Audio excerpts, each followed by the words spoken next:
चलिए एक एग्जाम्पल से बात समझते हैं कि जब एक नॉवल यानी कि उपन्यास को बनाया जाता है स्क्रैच से लेकर के पूरी उसकी बाइंडिंग वाइंडिंग सब तक, तो लगभग उसमें कुछ महीनों का टाइम तो लगता ही लगता है सिर्फ उसको बनाने में। लेकिन अगर ढंग से सोचा जाए तो उसकी जो थॉट्स होते हैं उसको डेवलप करने में उस राइटर को बहुत से ज़्यादा टाइम लगता है।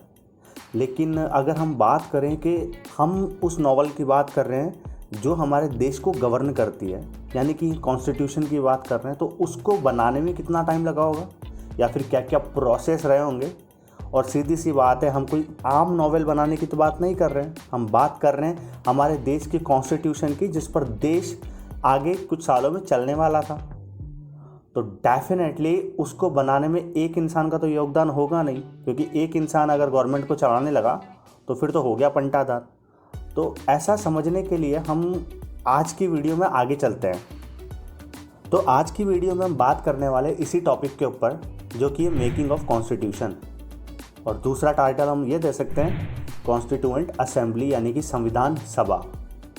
तो बेसिकली मैं एक बात कहना चाहता हूँ कि मैं बहुत टाइम से सोच रहा था एक ऐसा लेक्चर बनाने के लिए जिसमें पॉलिटी के हम सारे पार्ट्स को कवर कर सकें। तो डेफिनेटली ये एक वीडियो तो होगी नहीं, तो जस्ट ये एक पहला चैप्टर है जो आज मैं पोस्ट करने वाला हूँ, जो मैं आपको सिखा रहा हूँ वो है मेकिंग ऑफ कॉन्स्टिट्यूशन।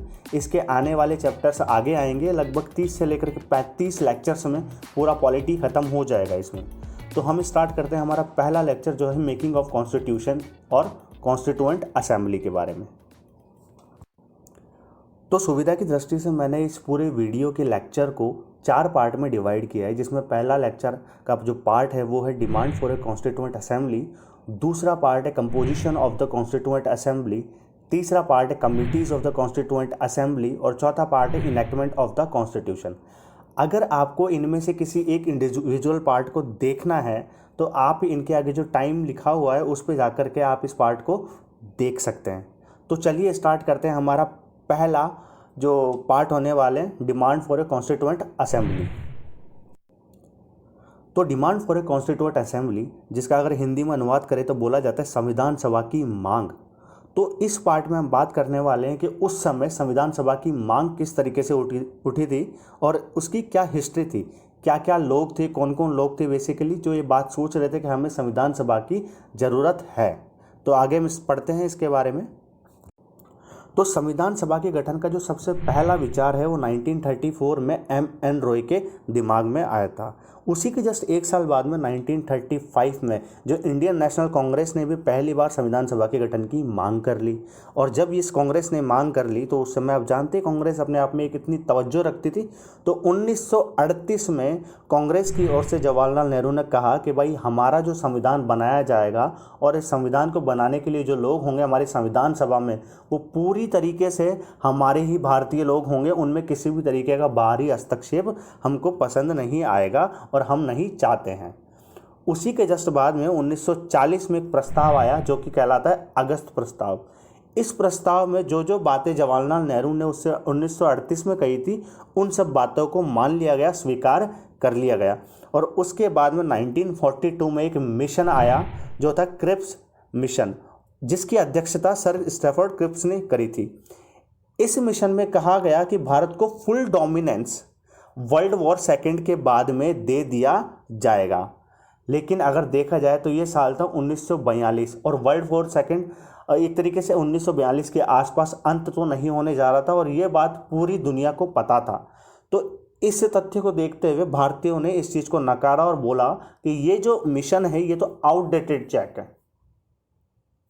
तो ऐसे करके हमारी संविधान सभा की मांग का यानी कि जो demand for a constituent assembly वाला जो पहला पार्ट है वो अभी ख़त्म होता है। अब हम हमारे नेक्स्ट पार्ट की तरफ चलते हैं। तो अब हमारा जो नेक्स्ट पार्ट है वो है composition of the constituent assembly. इसका मतलब है संविधान सभा का निर्माण। अगर संविधान सभा के निर्माण की कहानी स्टार्ट होती है तो सीधा सा हम ये कह सकते हैं कि वो 1946 के कैबिनेट मिशन से ही स्टार्ट होती है।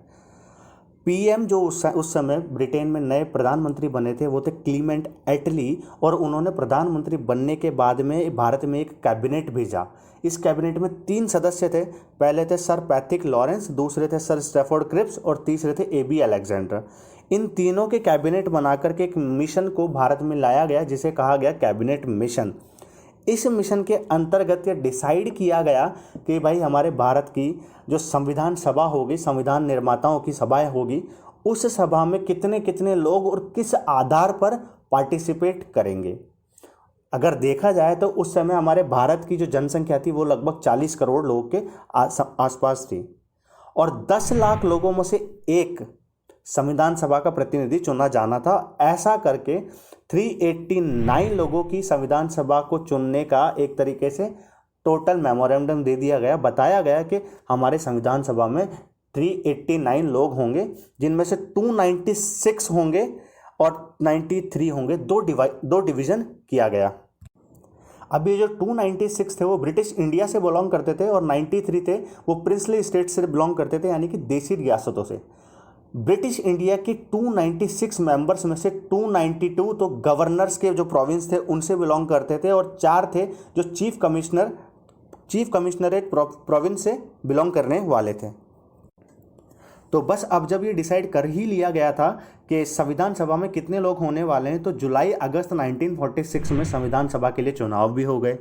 इस चुनाव का रिजल्ट कुछ इस तरीके से आया कि ब्रिटिश इंडिया की जो 296 सीट थी उनमें आईएनसी यानी कि कांग्रेस के पास 208 सीटें थी, मुस्लिम लीग के पास 73 सीटें थी और जो अन्य दल थे उनके पास 15 सीटें थी। और ध्यान देने वाली बात यह है कि 296 सीटों में 15 महिलाएं भी थी।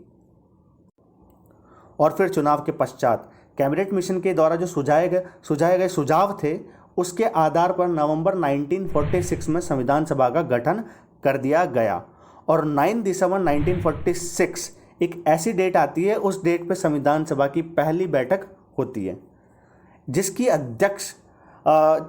अध्यक्षता करी थी सच्चिदानंद सिन्हा ने, जो एक तरीके से अस्थायी थे और लोकेशन थी इसकी library of council chamber new Delhi में। अब ये एक ऐसी बैठक थी, ये पहली बैठक थी संविधान सभा की जिसमें मुस्लिम लीग ने इसका बहिष्कार करा था और पाकिस्तान के लिए अलग संविधान की मांग कर ली थी। और इसमें 211 लोग ही आए थे। उस टाइम पे 211 लोगों ने ही इसमें पार्ट लिया था, जिसमें बहुत सारी प्रिंसली स्टेट्स में के लोग भी नहीं आए थे, देसी रियासतों के लोग नहीं आए थे। तो एग्जाम्पल के तौर पर हम मान सकते हैं कि हैदराबाद रियासत के लोग इसके अंदर नहीं आए थे। और जब ये बैठक हो गई तो उसके 2 दिन बाद में यानी कि 11 दिसंबर 1946 को राजेंद्र प्रसाद जी को संविधान सभा का स्थायी अध्यक्ष चुन लिया गया और साथ में 2 उपाध्यक्ष भी चुने गए जो थे डॉक्टर एच.सी. मुखर्जी और बी.टी. कृष्णामाचारी। और फिर आता है 13 दिसंबर 1946। यह दिन हमारे संविधान सभा की जो हिस्ट्री है उसमें बहुत ज़्यादा इम्पोर्टेंट है, क्योंकि इस दिन जवाहरलाल नेहरू ने अपना उद्देश्य प्रस्ताव दिया था।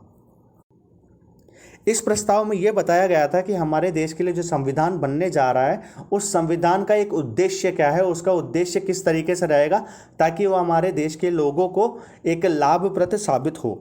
और उसके जस्ट बाद में 22 जनवरी 1947 को उद्देश्य प्रस्ताव को स्वीकृति मिल गई तथा समितियां नियुक्त कर दी गई। अभी समितियों के बारे में हम थोड़ा सा बाद में पढ़ेंगे, लेकिन अब आगे देखते हैं 3 जून के बारे में। तो 3 जून 1947 को माउंट बैटन योजना आई, जिसके तहत भारत का बंटवारा 2 देशों में कर दिया गया, जो था एक पाकिस्तान और एक था भारत। अब जाहिर सी बात है जब बंटवारा हो गया है तो साथ ही साथ में जो हमारी संविधान सभा था उसका भी तो बंटवारा होना था, क्योंकि वो पूरा तो जो एक भारत को देखा गया तो पूर्ण भारत के रूप में ही मनाया गया था और उसी के हिसाब से लोगों को चुनाव भी किया गया था।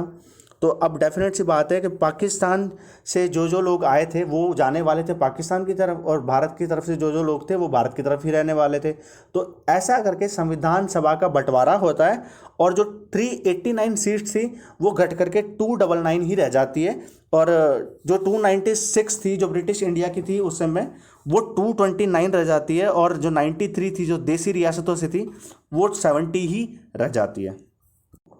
और फिर इसके बाद में 22 जुलाई 1947 को संविधान सभा की एक बैठक में हमारे राष्ट्रीय ध्वज को अपना लिया जाता है। और फिर आते हैं सबसे लास्ट वो 2 दिन जो हिस्ट्री में अपना बहुत ही ज़्यादा उम्दा महत्व रखते हैं, जैसे कि 14 अगस्त 1947 जब पाकिस्तान की स्वतंत्रता आई थी और 15 अगस्त 1947 जब भारत को आज़ादी मिली थी।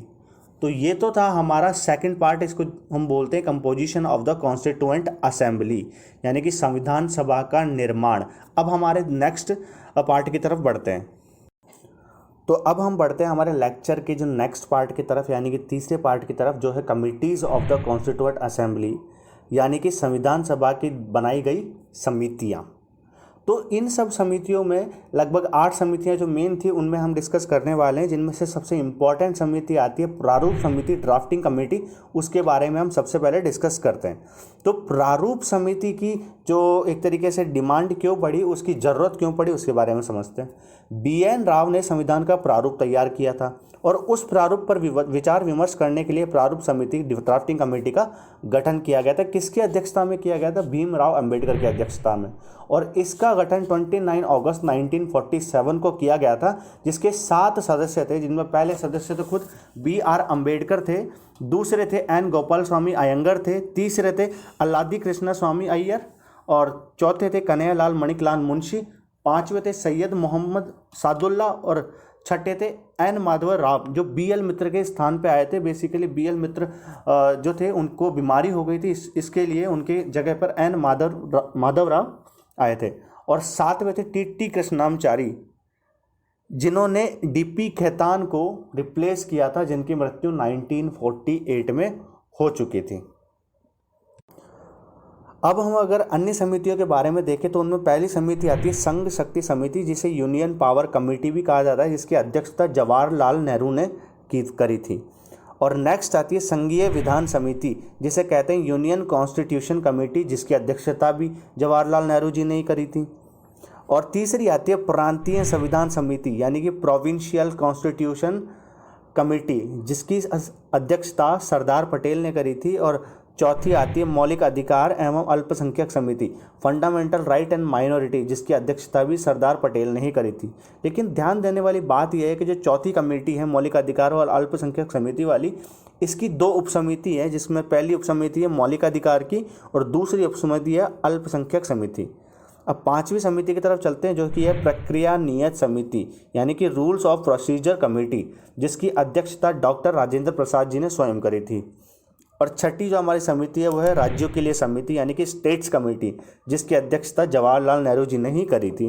और नेक्स्ट आती है 7वीं संचालन समिति, यानी कि स्टीयरिंग कमेटी, जिसकी अध्यक्षता भी डॉक्टर राजेंद्र प्रसाद ने ही करी थी।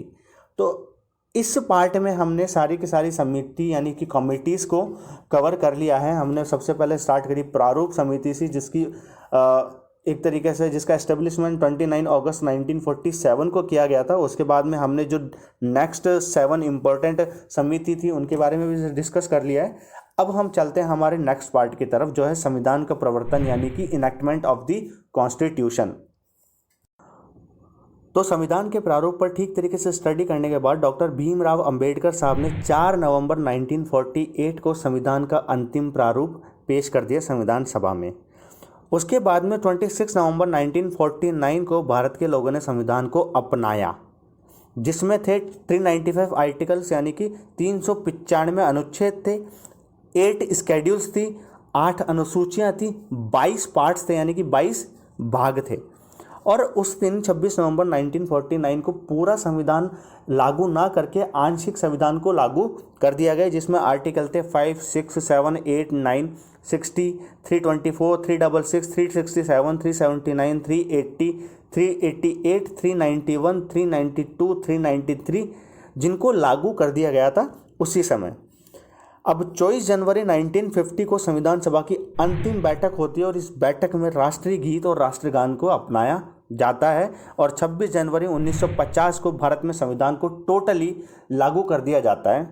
जो बचा हुआ था वो भी सारा का सारा 26 जनवरी 1950 को लागू कर दिया और इस दिन को गणतंत्र दिवस के रूप में मनाया गया। और हर साल 26 जनवरी को ये दिवस गणतंत्र दिवस, रिपब्लिक डे के रूप में मनाया जाता है। अब बेसिकली बात यह समझने की है कि जब हमारा जो संविधान 26 नवंबर 1949 को पूरा बनकर के तैयार हो गया था, तो उसे आंशिक रूप से ही क्यों लागू किया गया, उसे पूरी तरीके से उसी समय क्यों लागू नहीं किया गया? तो उसका एक सबसे बड़ा रीज़न आता है कि 26 जनवरी 1950 को 1930 में अगर देखा जाए तो 1930 में भारतीय राष्ट्रीय कांग्रेस के लाहौर अधिवेशन, जो दिसंबर 1929 के आसपास हुआ था, उस टाइम पे पारित हुए संकल्प के आधार पर पूर्ण स्वराज दिवस मनाया जाना था। इन्होंने डिसाइड किया था 1930 का जो 26 जनवरी होगा उस दिन हम पूर्ण स्वराज दिवस मनाएंगे, और ये डिसाइड कब हुआ था? लाहौर अधिवेशन दिसंबर 1929 में। तो इस तारीख को याद करने के लिए, इस दिवस को एक तरीके से मनाए जाने के लिए इन्होंने 26 जनवरी 1950 को भारत के संविधान को लागू किया, ताकि ये दिवस पूरा देश एक तरीके से सब मिल करके मनाए। अब यहाँ तक हमारा जो फोर्थ पार्ट है वो भी खत्म होता है, जो था संविधान का प्रवर्तन यानी कि इनेक्टमेंट ऑफ द कॉन्स्टिट्यूशन। लेकिन हाँ, कुछ फैक्ट्स हैं 2-3 जो हमको कॉन्स्टिट्यूशन के बारे में समझने आने चाहिए, जिन्हें जो हमें याद होने चाहिए, तो वो हम पढ़ते हैं। जैसे कि हमारे संविधान को बनने में टाइम कितना लगा, कितने समय में पूरे की पूरा संविधान बन चुका था, तो वो टाइम लगा 2 साल 11 महीने और 18 दिन का। और संविधान के जो प्रारूप पर 114 दिन लगभग बहस हुई थी, और इस पर जो कुल खर्चा आया संविधान को बनाने का वो लगभग 64 लाख रुपए का खर्चा आया। तो यहाँ तक हमारे जो कॉन्स्टिट्यूशन के जो मेकिंग ऑफ कॉन्स्टिट्यूशन पार्ट है, जो हमारा चैप्टर 1 था, उसके बारे में सारी चीज़ें हमने अभी तक यहाँ पर पढ़ ली हैं। और मुझे ऐसा लगता है कि ये पूरा पूरा लेक्चर ख़त्म हो गया, लेकिन अगर फिर भी कुछ इसमें कमी रह जाती है तो आप मुझे कमेंट करके बताइएगा। और प्लीज़ प्लीज़ इसे लाइक करें, इसे शेयर करें अपने दोस्तों के साथ में, और इस चैनल को सब्सक्राइब करे बिना मत जाइएगा। और हमारा नेक्स्ट चैप्टर मैं जल्द ही लेके आऊँगा, जो हमारा चैप्टर 2 होगा डेफिनेटली। और मैं पूरा ट्राई करूँगा कि 30 से 35 वीडियो में हम पूरा का पूरा कॉन्स्टिट्यूशन यानी कि पूरी की पूरी पॉलिटी को कंप्लीट कर पाऊँ। तो thanks a lot for that.